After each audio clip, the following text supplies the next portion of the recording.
Welcome to the Manhattan Project. This is day 9.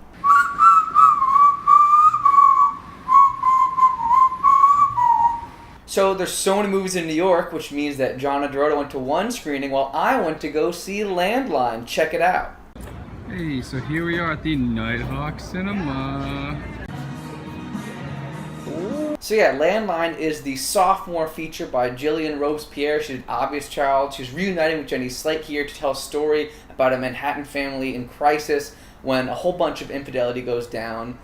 The trailer kind of makes it seem like it's just about John Turturro, her dad cheating, but she also gets up to some shenanigans regarding her boyfriend or slash fiance played by Jay Duplass. So here's a little taste of the trailer. Dad's having an affair. Oh my god.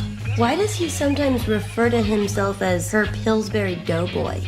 Oh, it's because he calls his junk dough? Oh, Jesus. God, just broke my brain. Hey Evan, what were your expectations going into this movie? I wasn't that into Obvious Child, and my expectations were based on the trailer. There'd be a little bit funnier, a little bit more of the comedy side of the dramedy, which I thought would kind of carry me through it, because in general I do like Jenny Slate. But what did I actually think? Landline very assuredly hits the notes of an indie dramedy, but does rely pretty heavily on its performers to pick up the slack from an occasionally shallow screenplay. The movie starts off pretty well in the way that it sets up for the dynamic within this family. It's very believable, and like I said before, the performances are good. John Turturro and Edie Falco do a great job. Jenny Slate is playing an interesting sort of alternative on her normal character. Normally she's kind of like a weirdo, but also very funny. Like in Obvious Child, she's literally a stand-up comedian. In this one, they just kind of let her be an oddball. She's not always expected to like carry the comedic brunt of the scene. If she says something weird, that's just more her character than like some joke that everyone has to laugh at. So in some ways, this movie was more drama than dramedy.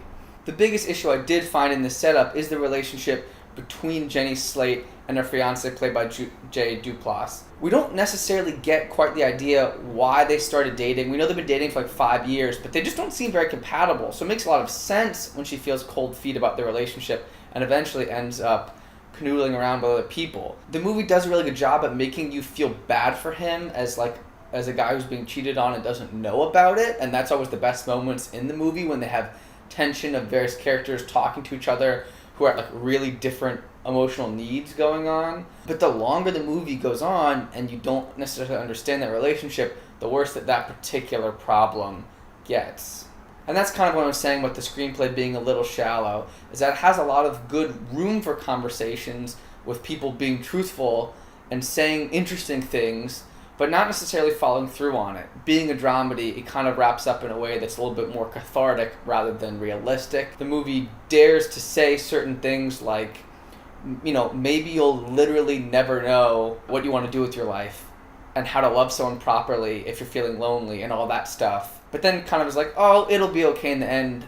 And then as you might guess from a crowd-pleasing indie dramedy, it's more okay than not okay in the end. Some really random observations. There was a really interesting motif in the movie that I think the movie needed more of stuff about bodies. This is probably the only mainstream movie I've ever seen in it that technically has a golden shower. There's also all sorts of discussion of bodily fluids and smells and everything regarding sex and how weird that can be and touching and smells.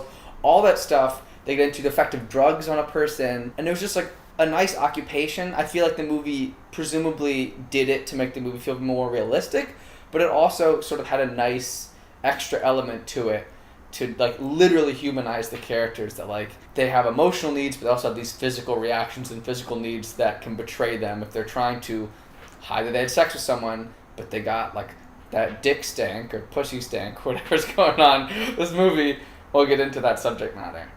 Must have been very alienating to you, Evan, because you're a virgin, right? According to the YouTube comments. Couple other thoughts. The movie's called Landline. It takes place in 1995 and doesn't let you forget it. It keeps hitting you over the head with the 90s, and I don't really know why that needed to be the case. You know, if there's anything autobiographical in the film, maybe that took place in the 90s, but it doesn't really... I didn't notice any thematic reasoning behind that. Yes, the movie would be a little bit different if people could text each other, but that's about it. Also, it's interesting, Jake Lacey, he's the guy in Obvious Child who impregnates Jenny Slate. He couldn't show up in this one, so they brought this other guy, Finn Wittrock, who you'll recognize from The Big Short and from La La Land, to be the different, like, square-jawed, very handsome, very nice guy into the movie. I wonder if that's going to be the thing in all of Gillian Robespierre movies, that she has sort of a manic pixie dream guy in it. He has a better resolution to his character and his purpose in the movie than I think the other guy in August Child. But still, it's interesting that her thing seems to be throwing in really handsome guys who just fall in love with Jenny Slate really, really easily.